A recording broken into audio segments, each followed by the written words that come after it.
Hello, everybody. How is it going? How has been the afternoon? So my name is Lucero Aguilar, and I'm super thankful and happy to be here with you today. And we're going to embark into this beautiful talk that I'm really passionate about because I'm part of one of the generations that it's being portrayed, and because I have experience working in just one classroom with students that are my age or in my generational cohort, students who are older than me, meaning in a different generational cohort. And I have also had in that same classroom students who are definitely younger than me and in a different generational cohort.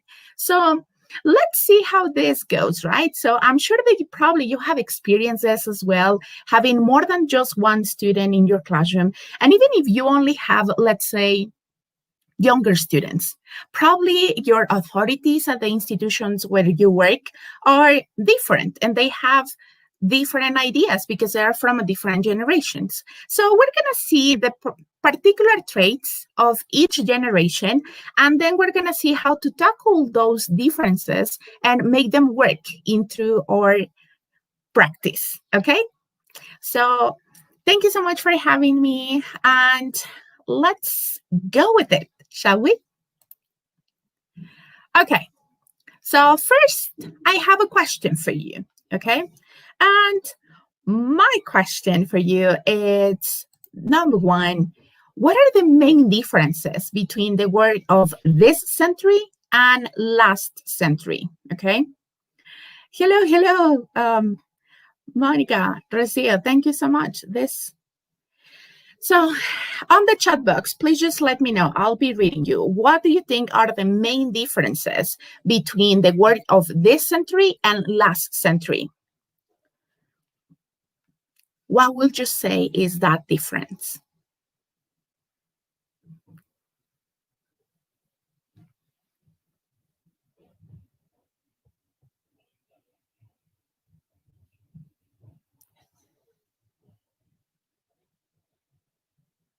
A lot of use of technology. Yes, Roxana. Technology evolution, Maria Fernanda. Yes, totally. Internet. Oh, of course. It's hard because I grew up without internet, but now I cannot imagine my life without it, right? So definitely technology. Information. Oh, teacher Marcia, yes. I think it's not only technology, it's not only internet, it's information itself. Now we are, exactly, teacher Marian, we're one click away from everything, from all the information. And of course, teacher Rocio, many things, not only technology, but I think that's the biggest one. Whenever I make this question, regardless of the part of the globe where I'm asking it, everybody goes first, technology, right?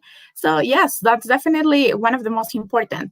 Oh, autonomous learning, teacher Jesus, yes.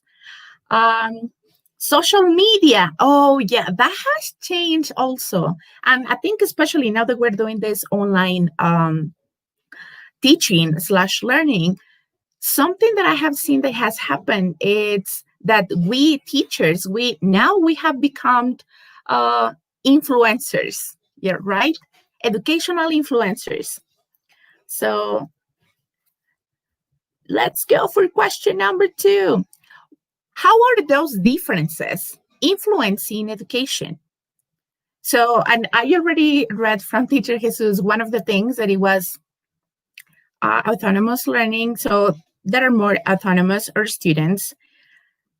I already checked. Yes, connectivity. Yes, the way that we communicate. Oh, yes. Technology has changed how we communicate, right? So that definitely has influenced how we teach. Oh, yes, fake news. Teacher Adenson, yes. We have opened the doors to a global world, most definitely. Yes. Interaction. I think interaction, communication, those two go hand by hand, especially if we're taking technology as one of the biggest changes. Before, we used to see everybody just chit-chatting, right? Or probably writing letters. Now, I think nobody writes handwritten letters anymore. So that's another way of interaction/communication that we are not having. And we have always been influencers, teachers. Yeah, I'm just right now we are online influencers, but we have always, definitely, especially when we have such a strong position like it is a teacher. And the type of communication and information that we have, it's quite a lot important, especially because of how our students are perceiving everything and because of how connected they are and how easy it is for them. So then it's just part of the thing that they want to replicate all those ways of communicate and to interact, not only in the rest of their lives, but also in their classes, right? Attending webinars, that has also changed. Yes. Well, lots of information. Thank you so much for your kind participation. So now we know that that's not the only thing that has changed. We have so many things changing right now. So we have talked about external factors, right? But there are also some factors that have always been there, and that will be people, right? So regarding the changes with people, I have this quote, and I want you to tell me on the chat who said this, okay? So I'm going to read the quote for you. Children now love luxury. They have manners, bad manners, contempt for authority. They allow disrespect for elders, and they love chatter in place of exercise. And on top of that, children now are tyrants. So, do you have any idea about who might have said that? Do you know? Who could have said that? Children now are tyrants. Socrates, yes. Who else? Who else? Right now we're checking one. So teacher Francisca, Socrates, Edgar, Socrates. Teacher Angelica, a philosopher, definitely. So yes, definitely, you are right. So the person who said that one was Socrates. Now, I'm going to be honest, and I'm going to tell you the truth. A teacher, I don't know, yes. Teacher L, yes. Teacher, parents, probably. A teacher. That's amazing. Yes, a teacher, definitely. When I was reading that quote for the very first time, I I remember that while reading it, I was like, they have bad manners. Yes, they have the yes. So I was taking all of those notes and I was feeling like, yeah, I feel like sometimes my students behave that way. I feel like they are like that. Now, my question here is why sometimes, and that was also for me, why was I thinking that that was a current quote? Now, by now, we know that it was by Socrates. So that was from ages ago. And that's what he thought of younger generations or younger people. But why was I thinking, and I don't know if that happened to you as well, but why was I thinking that that was a current quote, that that was actual something that, yeah, that a teacher mentioned a few moments ago or a few months ago? Why was that? Then I came across this quote by Stauffer, and this one says, some members of each generation are guilty of forming derogatory opinions of another generation's characteristics, okay? Thinking and behavior. And when I read the quote, I was like, whoa, maybe that's why. Maybe that's the actual reason why when I read that quote from Socrates without knowing that he was from Socrates, I was like, yes, they're definitely talking about this generation. They are talking about my students. I felt that that was the thing. But all truthness, that was a quote that it was way long ago. And we still could like say, yeah, that is the generation. And that's because of what Stauffer mentions. We are guilty for forming those bad opinions, right? And yes, teacher L, yes, it shows that the human being doesn't really change, or probably not that much. And yes, teacher Yolanda, we tend to judge without uh, being empathic, right? And we judge with our own ideas, and we judge from our POV. And that's what we do. And because sometimes we cannot imagine, and because we are stubborn, yes, as teacher Messi is mentioning, we tend to be stubborn, and especially in the younger years, we tend to go rebel because we are trying to figure out our thing and how to do an impact and have a footprint in the world. So that's definitely the reason why this happens. So would you agree? And I think you're already answering on the chat box. So it is about the human nature. And I'm going to read, teacher Alejandro, even though it was a long time ago, it is current because unfortunately, people are influenced by what we are watching. Oh, that's so powerful. Yes, definitely. I agree. We tend to go for what is around us. And with very little judgment, then we tend to do just what everybody else without asking. Now, here's the thing. How is this relevant to education, or why is it that I decided to take upon this talk? And the actual reason for this is because for the first time in modern history, the educational demographics, meaning the people that it's in the educational system, span between 3 and even 4 generations, okay? So again, we're gonna mainly talk about those 3 generations, Gen X, Gen Y, and Gen Z. But we know that we have more. We probably still have boomers, either as a colleague or as the supervisor, the coordinator. There are different generations. And the point with this one is that since they have different values, the school environment is definitely changing. And this discord and this difference among all those generations is increasing, and it is definitely changing, and that's what it's making all this sometimes to have frictions or to be unable for us to understand. So then again, the main focus for this talk, it's going to be those 3 generations, okay? And I'm going to talk about general traits. We know that there are some exceptions. We know that you might feel more identified with your actual generation or with a different one, but let's see how this goes. Let's start with Generation X, shall we? So as a general part, Gen X is focused on specific feedback.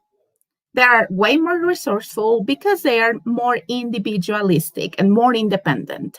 Their word that it's the biggest one that defines them is definitely management, okay? They tend to go through life with this no drama intention, right? And they are very into doing the job. Like, it doesn't matter how, but the job has to be done. We have to get it, okay? They tend to be a little bit more skeptical with regards of authorities, but they believe it. And they are street smart. They are what we call that they have all the experience, okay? Because we know that in this generation, probably with regards of formal education, it was not that big with regards of, for example, millennials. We are the most educated generation until now. The Gen Zers are coming, we know. But this generation, Gen X, is not particularly the biggest one with regards of formal education, but they are the biggest one with resources and with experience. So they are what we call street smart, right?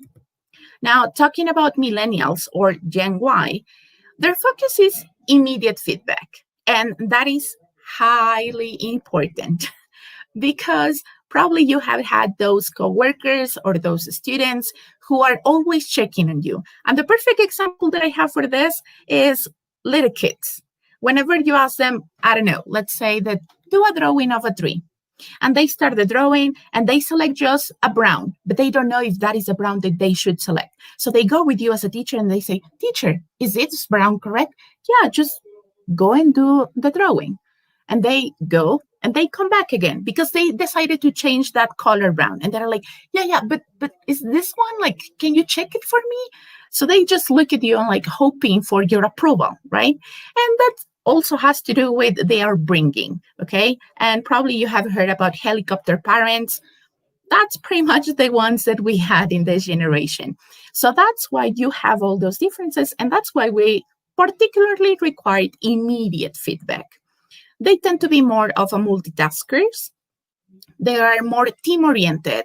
Now, here we start checking the first big difference, right? Number one, the feedback. In the previous one, it was not immediate, okay? And the second one, it was the preference for working with others. And this one, team-oriented. Now, that doesn't mean that we really want to work in teams. We feel more comfortable, okay? We feel more at ease. That having those other people around us, that is our safety blanket.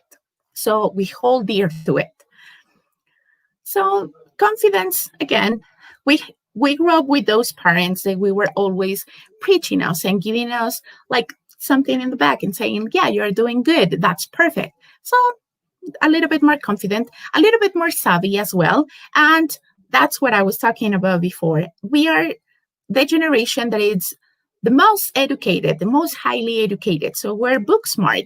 But because we know that we need to have the BA and then the master's and then the PhD and everything, we have all that academic resources, but we have very little experience in the actual field, right? So that's what this generation lacks. So the previous one probably doesn't have all that book smart kind of thing, but they have the practice, which in many cases we know that it's even better. So this is what happens. And now check this out. The previous generation had as a core this build of we need to get the job done, okay? Whereas in this generation, we have this idea of fun first and hard work will come second, okay? And we tend to put all of our efforts and all of our energy typically in the thing that it's really like intriguing to us, that we feel passionate about, that we feel that it's gonna make some fun, that we can connect with it.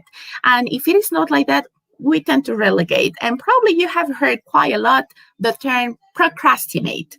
So yes, this generation definitely it's one of the masters of that word. Now let's go for the third generation that we've got today. And that one is Gen Zers. Most of our students nowadays, unless you're working with very, very young learners, and they are alpha, like kindergarten students, but most of them, we will have this, Gen Zers. So the main focus is constant feedback. Now, unlike the previous one, it's not immediate, it's just constant. I don't want you hovering me. Then again, this is also because of parenting. Then the other one is that are a little bit more realistic, especially with regards of the previous generation that was being told that you can do it all and you can succeed in everything. And then not everything was as easy as we were told. So that's why they are a little bit more realistic. They took upon the previous generation and they prefer to work in collaborative partnerships. Now this one, unlike the previous one, it's also, then again, not really upon the team spirit, but it's about building a community. It's about becoming part of something. And the greatest example for this one that I have is the movements that we have in social media. Try to check the latest hashtags and the latest challenges and all the things that they do. Sometimes they do it because they feel truly attracted to those. And some other times they do it because they feel that they are having what they call FOMO. I don't know if you have heard of that, fear of missing out. So with this part, what they want is they just want to be part of the community. They just want to feel embraced by something and by someone. And that happens whenever they see that the rest of the people is doing that. They are definitely more connected. There are the true social natives, okay? We millennials, we grew up with it. And actually, one very nice example of how we are not natives of technology is check how old Google is. I'm older than Google. I'm 28 and I'm definitely older than Google, because I remember that when I was in elementary school, I didn't have the bless of just clicking and having information. I have to actually go to the library. I have to actually show up and open the books and everything. These kids, no, since they were in elementary school, they already have Google. So they already have the opportunity of doing everything just by one click. So, and social natives, teacher Ivana, especially, we know that internet and technologically, they are way more savvy, but social natives, because they start using social media from very young ages. And that is something that they have seen all the time. Then again, I'm revealing a little bit more of myself, but I started using Facebook when I was in high school. And I know of many of my students or former students who started using Facebook when they were in elementary school. So that's why we call them social natives. So social in the means of social networking sites, not precisely because they are extremely good at interacting with one another. We know that that's something that it's a little bit tricky for them because they are not so used to do the face-to-face interaction, right? They are a little bit more global-minded. Then again, think about those kids or teenagers who are doing big changes. And then you have, for example, Malala Yousafzai, and then everybody knows about her. And you have also very young entrepreneurs or very young people, influencers who are doing things because they see things and movements that are happening, not precisely in Brazil or not precisely in Mexico, but they see it happening in some other parts of the globe. And they say, I want to replicate that in my community. I want to do that. And I want to be aware of what's happening in the world. Okay. And with regards of the main core, that are a little bit more fun and frugal. Okay. So then again, this is also not perceived as one generation that it's going to be so book savvy or so book oriented with regards of formal education, of course. And now let's just analyze once again. Oh, yes, teacher Angela, Greta, of course. So let's analyze the general characteristics. We already mentioned them, but now let's put them in perspective to see how they change or how they influence. So the first word that I use for Gen X is management. And I mentioned specific feedback, individual work. If you are in that generational cohort, or if you have coworkers, or if you had students with that, you will see that they like to manage things. They are really good at that. They have really within their course and their systems, the administrative skills and management skills. They are perfect for it. So let's say that you're working with them. They are the ones that are perfectly designated for being the team leader because they will know how to delegate work. They will know how to organize it. They're really good at it. Yet, remember, they're more individualistic, so they are more self-driven. They don't need that much information or guidance, rather say. They don't need it. They like to discover it on their own. Number two, for millennials, it's progress, okay? And with this one, we took upon immediate feedback and we took upon team-oriented, being team-oriented. And we mentioned that this working in teams, that's the security blanket. It is super simple. It's like having always your best friend, your pal. So you know that you're not going to be alone. You know that someone has your back. So if we can influence that, if we can pass that feeling with our students, they're going to feel more at ease. And it's going to be easier for them to participate, okay? And lastly, for Gen Zers, purpose, okay? And with this one, we took upon two particular things, constant feedback and collaborative partnership. So again, being part of a community. Now, when we are talking about how people interact, how they talk, again, management, if you are like me, a millennial, and you have mostly Gen X teachers, you will remember that they will assign probably just grades.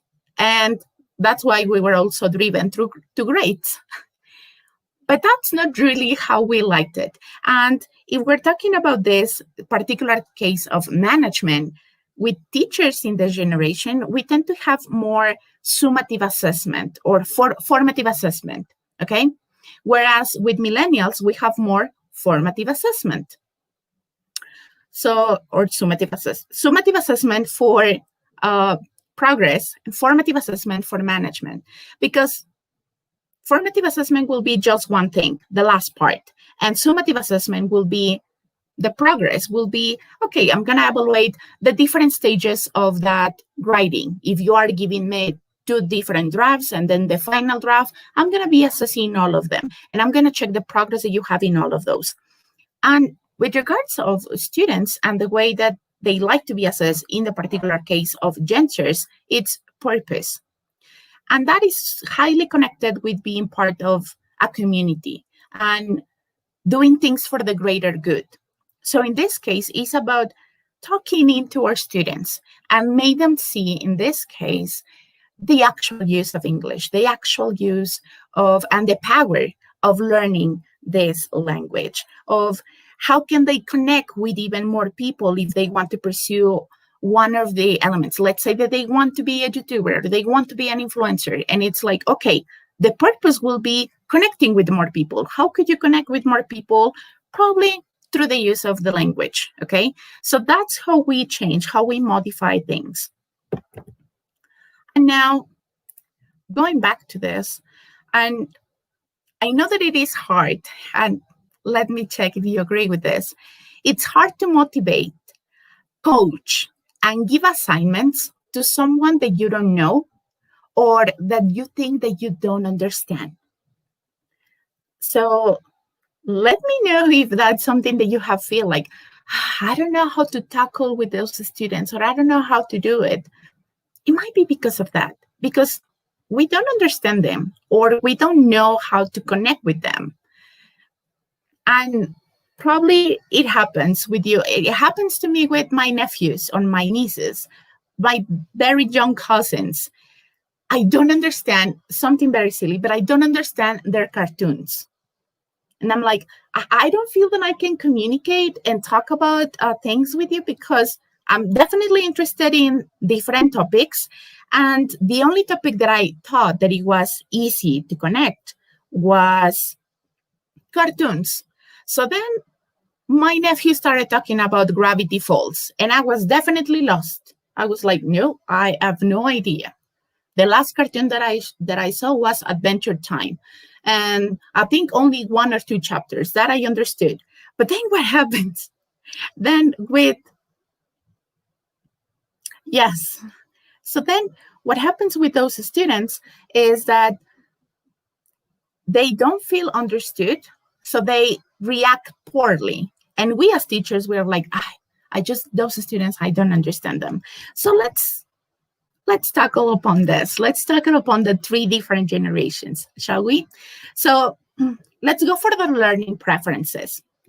So for the first one, Generation X, alternative learning activities, okay? And let's just remember the 2 main aspects for those. They are independent and they believe in online skill building. Online because we know that is the way that we do things now. But if you check they do things on their own. Just tell them, be clear with what is it that you expect, and they will do it. So they are perfect at working on their own. Just let them know when they have to do something and deliver an activity, and that will be it. For millennials or Gen Y, we have this thing of 2-way learning experiences. And what I mean by this 2-way learning experiences is the following. We do appreciate learning from the instructor or learning from the teacher, but we are also expecting the teacher to be willing to get information from us, okay? This is highly important. We want this. We crave for this. It's not only about listening to the teacher all the time and being the start of the classroom, but it's also about the teacher being like willing to listen to me. That's something that we highly appreciate. Whenever the teacher cares for our side of the story, That's what we are here for. And lastly, Gen Z. At the beginning, I was mentioning this is foreseen that it will be a generation that it's not going to be as highly educated as the previous generation. So what they want is just practical stuff. They want professional development. Okay. So what they are looking for and the learning preference, it's highly rooted in the technology boost training. They want to be really up to date. What is next? What can I do? How can I improve? Right? But with the use of technology. And they are definitely the most visual generation yet. I will say that regardless of your learning style, now most of us are visual because those are the prompts that we have from the rest of the world. But especially with this generation, we need to go for visual methods, okay? Visual representations. Now, what I mean by visual representation, not always I mean showing a flashy picture. No, sometimes it might be just a graphic organizer. If you're going to present or you're going to ask them to understand the text, and instead of just doing with the yes, no question or false true statements, you go for, okay, you're not going to do a summary. We know that probably you're also going to do that poorly, but let's do a graphic organizer. I know that you're good with visuals, so let's go for that. So just for checking understanding, you go for something that is more visual. And if they want to, for example, tell the story, and especially if you're working with young learners, put visuals in order. Or what may happen next, but then again, do it with visuals. So that's what they are looking for. And that is definitely their learning preference.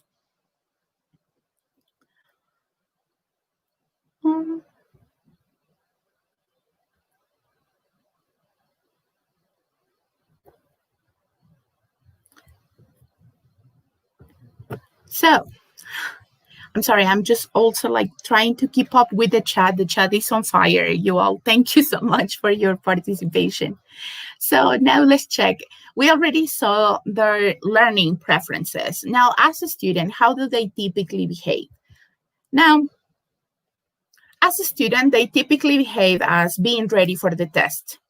Gen X, okay? They are ready for the last bit. They are ready for, okay, try me. I will show you. And definitely their motto is keeping it efficient and straightforward. Just tell me what is it that you need. Tell me what you want, okay? I'm sorry. Then again, I'm trying to keep up with the chat. And okay, at last, they promote self-directed opportunities. So again, it's just about the individual. And that's why sometimes, if we are those teachers, sometimes we struggle with students not doing things on their own. Because for us, that is, then again, this is just generally speaking, we have our people who might not land in this general statement, okay? But that's why sometimes we struggle with people not going for being so independent or so good at managing their own time or their own learning. But for this generation, it is something that it's easier. It's given in an easier way, okay, because of the whole background, how they grew up, how was education back then. So for them, it's easier to do activities on their own and to do things in a self-directed manner. But not for the following generations, I'm afraid. So for the next one, Millennials or Gen Y, as students, we tend to be achievement-oriented, okay? So that means we're mostly focused on the reward, and that reward is the grade, whether we like it or not.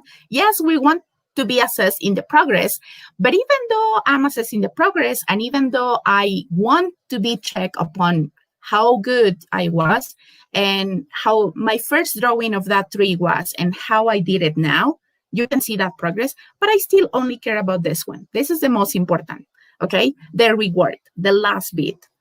And for us, it's about keeping it specific and to give clear objectives, okay? And that's probably why we're also quite obsessed with objectives and goals.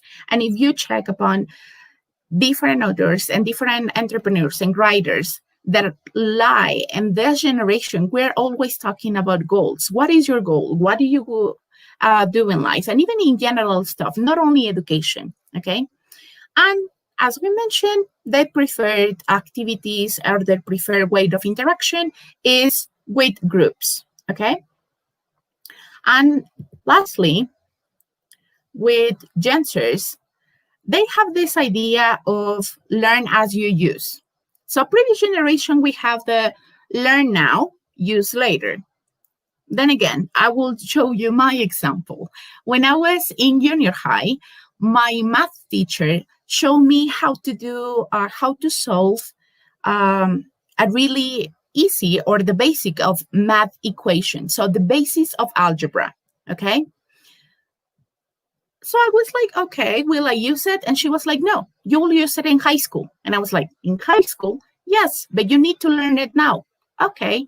So I memorized it, I learned it, and then we move on to another topic that it had nothing to do with algebra. It was okay.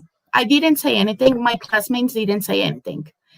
Later on, fast forward, I go into high school and I use it. And I was like, oh, I'm totally prepared. My junior high teacher prepared me for this. But this generation is not very fond of doing that. This generation is not very fond of, yes, let's go for, I'm going to learn it now and I'm going to use it in 3 years' time. No, they want to learn as they use. And that's why whenever they say, oh, I want to learn about how to do a cheesecake. Have you ever tried it? No. Will you try it before? No, I'm going to try just like right before my sister's birthday. Sometimes it works. Sometimes it doesn't. But that's how they learn. They want to learn as they use. They don't really see point in learning if they are not going to use it at the moment. They feel like that is information that it's going to be there. And since it is not going to be used, they're going to toss it away. And they're not going to pass it into the long-term memory. And it's going to be just like using space that they could use for other things. And they prefer to keep things practical. Again, use it right now. Use it as we speak. So that's what it works for them, okay? So if we are trying to teach them how to communicate or how to use a specific language device or a specific language function, we need to show them how to use it right away. Otherwise, then again, it goes into the dump of memory and they don't see it again. So we need to focus on that. And we need to focus on giving them the purpose and giving them the why you are using something or doing something. And then again, just remember, they work in collaborative partnership. They need to feel part of a community, part of a group, and they need to have a reason why to do things, okay? So now let's go for 3 particular aspects. So the first one that we're gonna check is the skills. What are the skills that we need to develop with these students? And of course, we know about the 21st century skills, and now we're even learning because of the OCD new highlights that we not only have to develop the 21st century skills, but we also have to develop 21st century competences. And talking about those ones, we have 4 elements in particular: technical skills, conceptual skills, interpersonal skills, and entrepreneurial skills. Okay. So with this one, again, you can just Google it and find even more.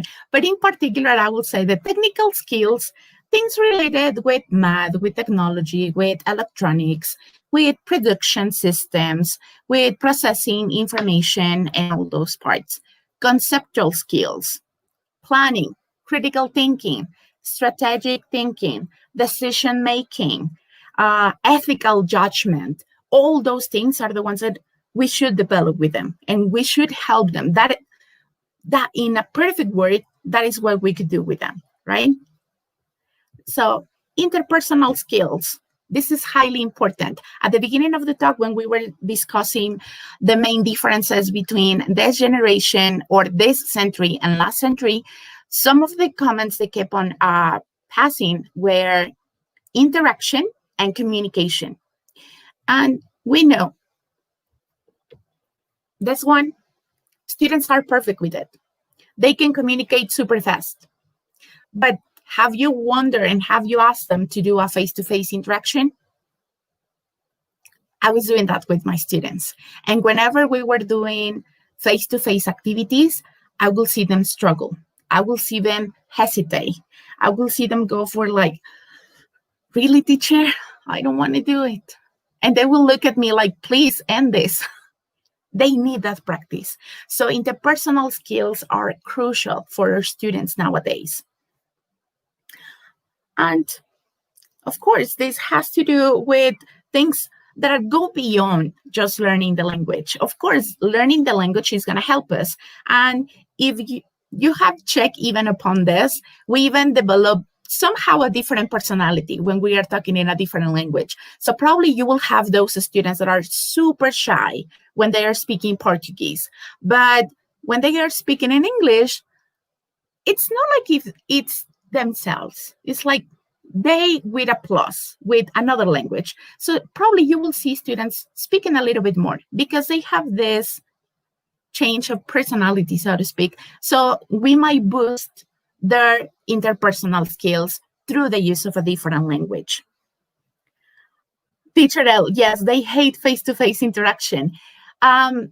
This is just, I'm just sharing what happened to me. I used to have this group of students, and they were all either in the last year of high school or already in college.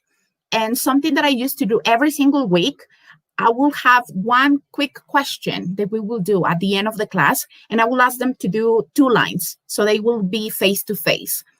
And as I mentioned, they were at the beginning super awkward. They didn't know how to react. They didn't know what to say to one another.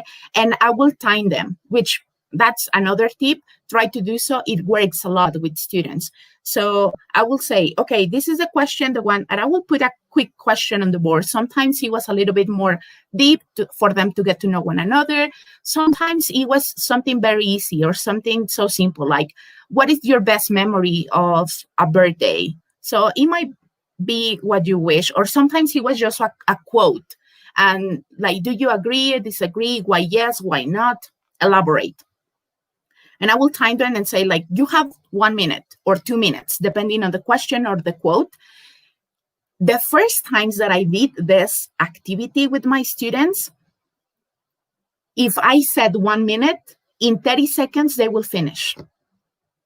They was like, no, I don't want to do it. I'm not, like, I finished. And I'm like, you still have 30 seconds.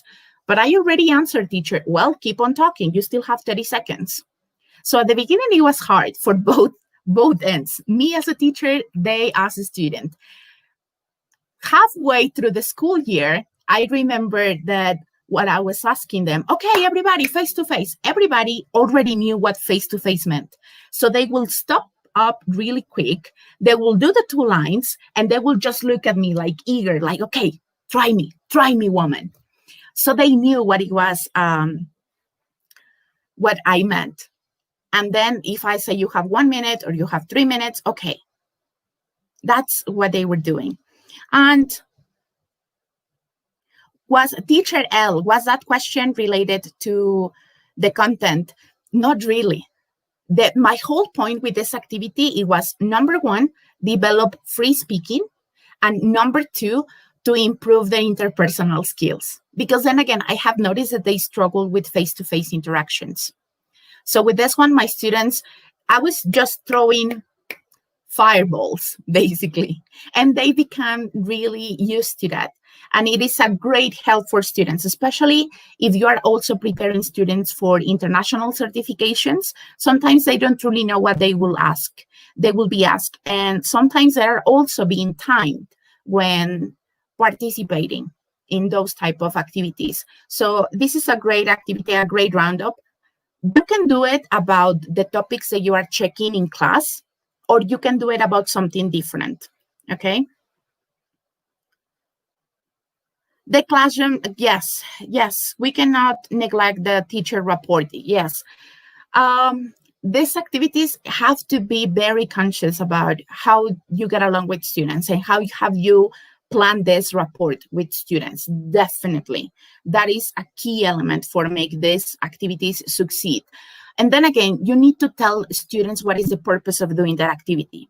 Because again, I was sometimes putting things that were not related with the class that we had that day. So they knew that my whole practice with that, it was helping them, pushing them for speaking activities and for speaking fluency. So probably, yes, they weren't comfortable at the beginning, but they knew that it was for a greater good. They knew the reason why I was doing that. It was not just the teacher, I'm just going to waste the 5 minutes that I have last in my lesson. No, it was a whole process. And they knew that I was doing it because I care for them and because I wanted them to improve. So I think if we are clear in that part, chances are our students will react better. So we need to motivate them. And the last one, entrepreneurial skills. This has to do with time management, with resilience. But then again, that's also upon being in uncomfortable situations, but still strive and still participate and do good. This is about efficiency.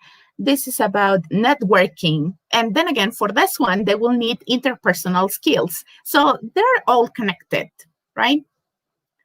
Now, let's go to the next one. Real quick, teaching strategies. I'm sorry, I'm going to just add upon one of the questions.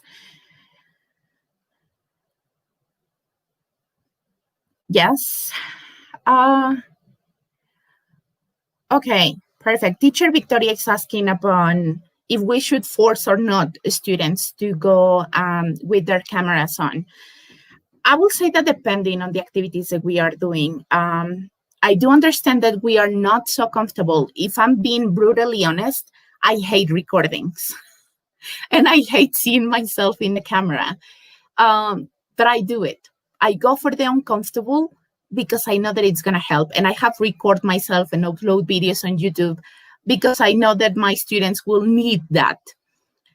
With regards of this report and this thing of making students feel okay, if you feel that you truly need it, I will suggest try to do it once or twice a week, but not all the time.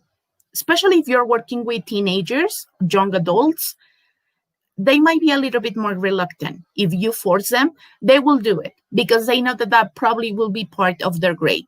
Or if they don't turn off their cameras, that will be part of their actual attendance. But we don't want that. We want students to feel comfortable. And right now, we don't have the chance to see them or to have that physical interaction and reactions, that body language. So try to check this one with your school authorities and to get to an agreement with your students. Definitely do it. Definitely, we need this community. We need to see one another, but probably not the 5 days of the week. If you see them 5 days, you probably don't have to do that all the time.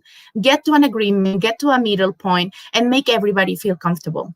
Even if it is you. Then again, if you are the one who doesn't like to be in camera, chances are you have 1 or 2 students who also don't like to be in camera. So just be empathic with them. And yes, as teacher Maria is mentioning, negotiate. So quick teaching strategies to work with all the generations. Have small group discussions. Use language functions in assignments rather than grammar, language functions. And my perfect example with this one is try to provide even a clear example. So try to provide real life situations. So these two go hand in hand. I remember one with high schoolers. I was like, yes, so today we're going to check how to make and refuse invitations. That on its own, it's already a function. But my students were still not having it. They were not doing it. So then I have to come up with a real life situation. So then I say, I know. Let's learn how to invite your crush on a date. Everybody was on.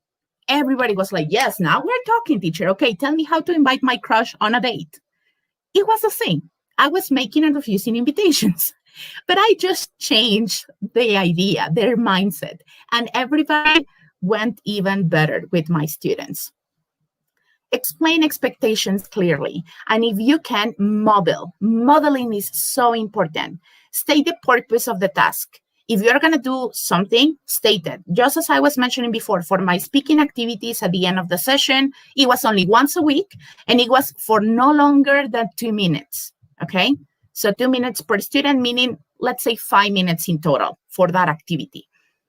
So they have the purpose. They knew what I was doing it. And if you send an activity or something as well, do so.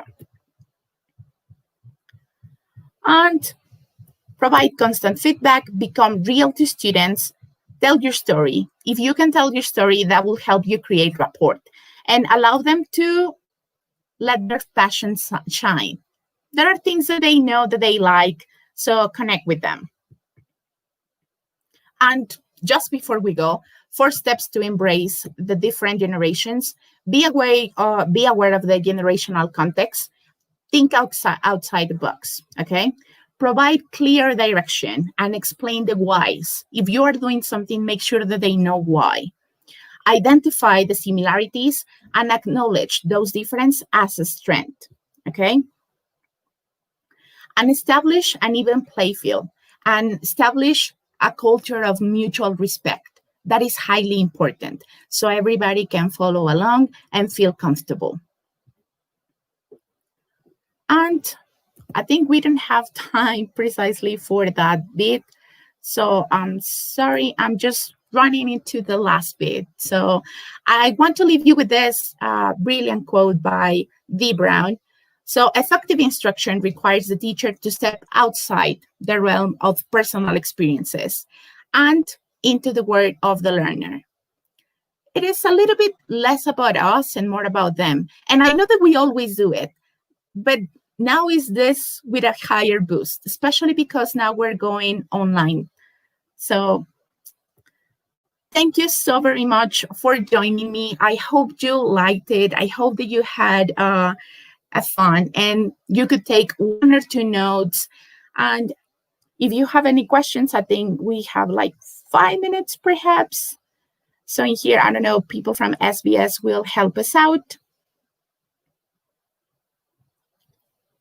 So let me check. I'm gonna start checking upon Teacher Yolanda. No, thank you so much. I'm passionate about. As I was mentioning before, I was really passionate because I had all these realities in my classrooms and I wanted to be like, how can I tackle this? So that's why. Thank you, Teacher Roxana, Teacher David, Milagros. To learn more. Yes. I think especially as teachers, we're always learning. Always. We're one of those few professions that if we don't keep on learning, we're going to be outdated and we're not longer going to have a job. So this is amazing. This is one of those few professions that will require all of this. And that helps us also to empathize more with students, to see, oh yeah, that student, when he was mentioning that learning a language was difficult or when learning this was complicated, I feel her or I feel him. So thank you so very much for joining. It was a pleasure to be with you. So greetings all the way from Mexico. Hope to see you soon. And if anything, you can email me, please. If you have any question or you want to discuss further ideas, I'll be more than happy to reply to you and to assist you. So let me just zoom a little bit on my mail. And that's me. Yes. Thank you so much.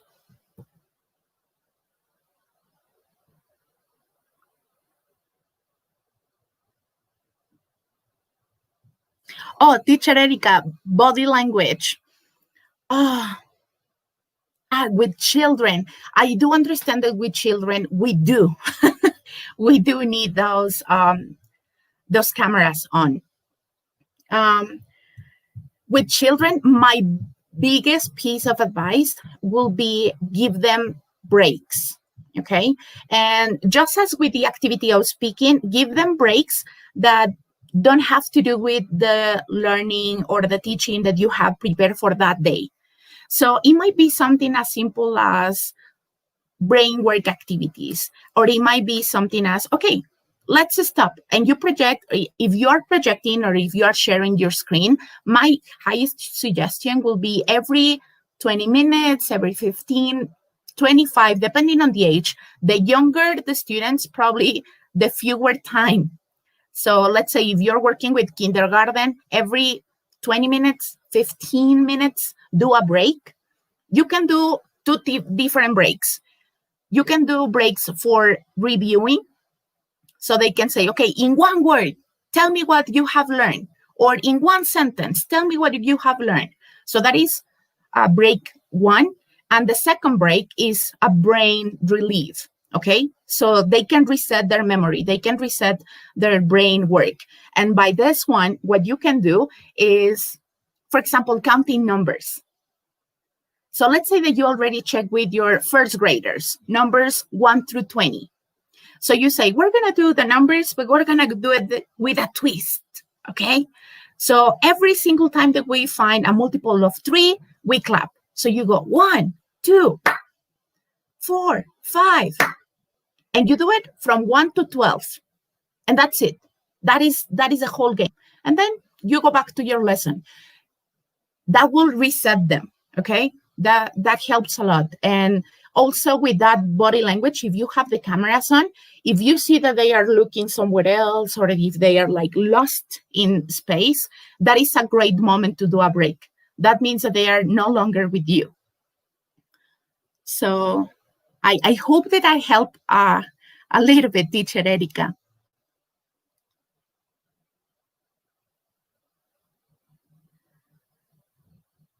And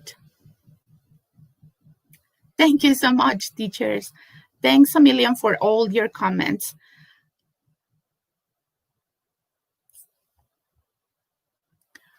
So yes, I don't know. Hi, Lucero. How are you?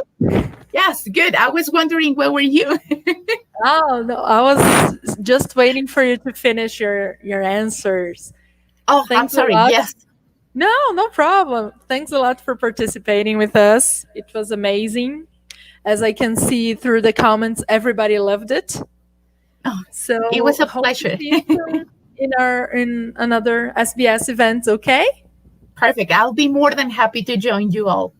Oh, thanks a lot. I'm finishing the live right now and inviting everyone to participate on Paulo Torres' next live, okay? See you all there. And thanks again, Lucero. Bye-bye, everybody. Bye-bye.